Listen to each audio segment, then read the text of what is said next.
It's Friday, and our friend Andrea has decided that, having another child is more important than hanging around with us, which, we take a little bit of offense. But but we'll be over it soon. Our friend Nick from the Rockford Area Convention and Visitors Bureau, he's not too cool to talk to us. He's got some time this morning. Nick, good morning.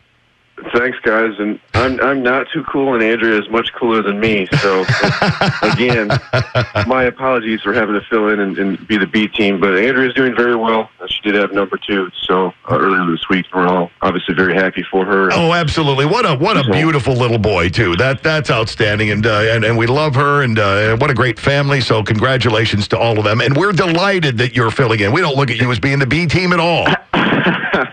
Well, thank you so much. You sent me a note earlier in the week. We have a winner. We do have a winner. So we did a stay-home songwriting contest that we launched in early April, and we had 25 submissions come in over the course of about 4 or 5 weeks, and we do have a winner. It is called Up, Up, Up by a gentleman named Clark Kelly, and he's a local musician, and it's a fantastic tune. There's already some radio stations locally playing it, which is really cool. Outstanding. Were you surprised at how many people actually put things together and sent them in? Yes and no. We got off to a little bit of a slow start. We got a couple submissions early on, and then it kind of went silent for a while. So we nudged some people that we knew, and sure enough, people work on deadlines typically. So up to the last hour, and maybe even a little bit past, the 5 o'clock deadline on April 24th, there were a couple submissions that came in. So we probably had, I would say, 12 going into Thursday of that week, and then they were due Friday at 5 p.m. So over the next 24 hours, we got about 12 or 13 more submissions. So it was a frantic, furious finish. Had to have been fun to listen to, and you had a great panel of judges as well. So congratulations to Clark Kelly for Up, Up, Up, showing once again the pool of talent that we have in this town. Absolutely. So Clark is super excited, and we're not quite done with this promotion either. So there are, beyond Clark's Up, Up, Up, there was probably 8 to 10 that were really, really, really strong and pretty much finished products. So we're looking at potentially sharing some more of those.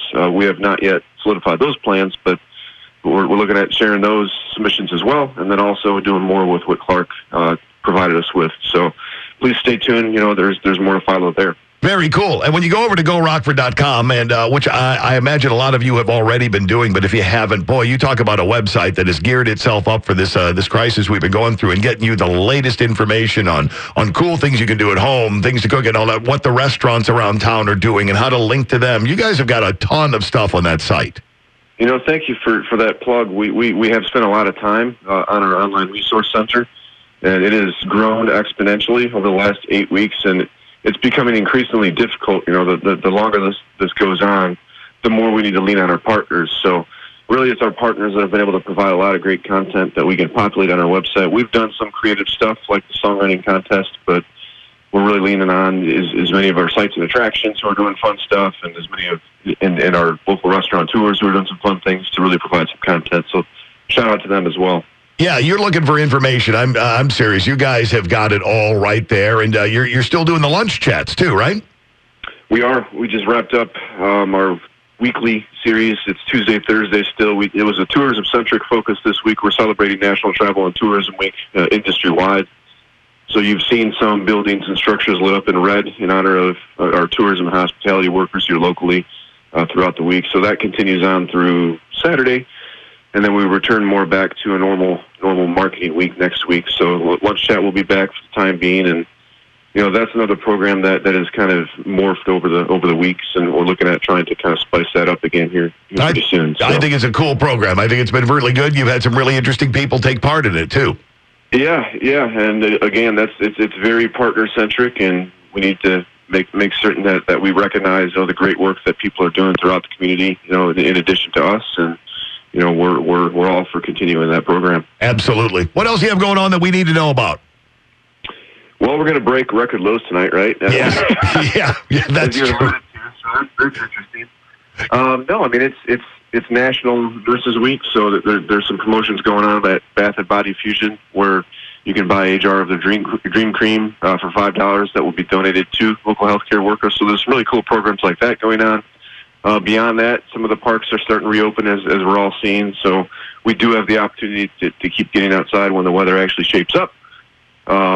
Beyond that, just virtually, we're still doing some creative programs and kind of steering people toward our social channels for some fun contests that are coming down the chute. So that's very cool. Very cool. Well, Nick, we appreciate you taking time out of your day to weigh in and let us know what's happening. We're fairly certain you're not going to bag out on us on maternity leave, right? Not unless I forget. So yeah. No, I'll be here, guys. I'll be here. All right, buddy. Hey, thanks for your time. Have a great weekend. Yep, you too.